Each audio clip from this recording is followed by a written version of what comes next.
di situ tuh memang sering terdengar ada kegiatan orang bekerja, padahal kan itu sudah terbengkalai.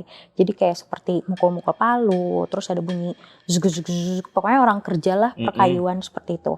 Nah, sering kali juga sekitar jam 2 pagi itu kalau saya lagi kebangun untuk ke kamar kecil, itu tuh ada bunyi orang nyapu gitu kayak srok srok srok.